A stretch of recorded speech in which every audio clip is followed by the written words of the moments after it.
নমস্কার বন্ধুরা, তারা মা আপনাদের সকলের মঙ্গল করুক এই প্রার্থনা করে আমি ভিডিওটি শুরু করছি। বোনের জন্মদিন উপলক্ষে সকাল থেকেই আমাদের বাড়িতে তোড়জোড় পড়ে গেছিল।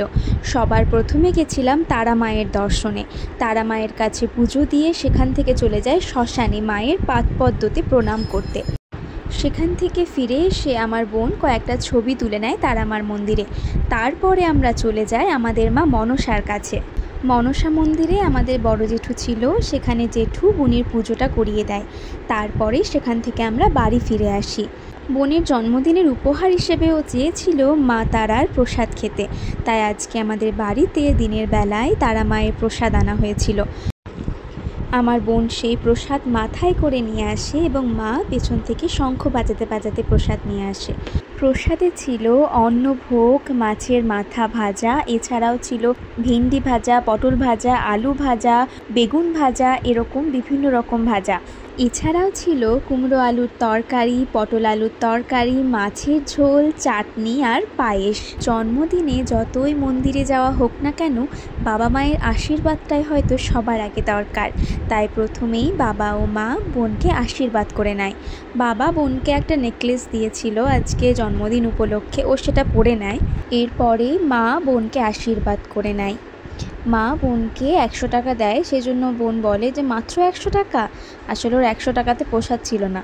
এরপরে আমি বোনকে আশীর্বাদ করে নিই এবং মন থেকে চাই মানুষ হয়ে যখন জন্মেছে তখন মান আর হুঁশ দুটোই যেন ওর মধ্যে থাকে। এছাড়াও একজোড়া কানের দুল দিয়ে ওকে আশীর্বাদ করে নিই এবং এইটা পেয়েও খুবই খুশি হয়ে যায়। এরপরে কাকু কাকিমা এক এক করে ওকে আশীর্বাদ করে নেয়। এরপরে আমার বোনের বন্ধু কাম ভাই ওকে 1 চামচ পায়েস খাওয়ানোর চেষ্টা করে, কিন্তু বোন কোনো রকমে একটুখানি মুখে দেয়। আসলে সকাল থেকে তারা মায়ের মন্দিরে এবং মনসাতলায় পুজো দেওয়ার সময় আমরা না খেয়েছিলাম। তারপরে এসে খুব একটা মিষ্টি খাওয়ার একদমই ইচ্ছে থাকে না কারোরই।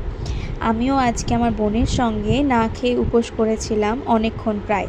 তারপরে দুপুরে সবাই মিলে একসঙ্গে প্রসাদ খেয়ে দুপুরটা তো খুব সুন্দরভাবেই কাটিয়ে ফেললাম। এরপরে সন্ধেবেলায় আমার বোনের ইচ্ছে অনুযায়ী আজকে মোমো আনা হয়েছিল। সন্ধেবেলায় ভেজ মোমো অর্ডার করা হয়েছিল, তার কারণ যেহেতু সকালে মন্দিরের প্রসাদ খাওয়া হয়েছে তাই জন্য চিকেন মোমো আনা হয়নি। খুব ছোট্ট করে বোনের জন্মদিনটা সেলিব্রেট করতে চেয়েছিলাম, তাই খুব বেশি কিছু আয়োজন করা হয়নি। এই সামান্য আয়োজনেই আমরা আজকে সকলে মিলে একসঙ্গে দিনটা কাটিয়েছি। সকাল থেকে সারাদিনে আমরা কি করলাম সেই ভিডিওটা আপনাদের সকলের সঙ্গে শেয়ার করে নিয়েছি। আপনারা জানাবেন আপনাদের কোন সময়টা সব থেকে বেশি ভালো লেগেছে। আমার তো সব সময় ভালো লাগে মন্দির যেতে। মন্দিরের সেই পবিত্রতা আমাকে বড্ড আকর্ষণ করে।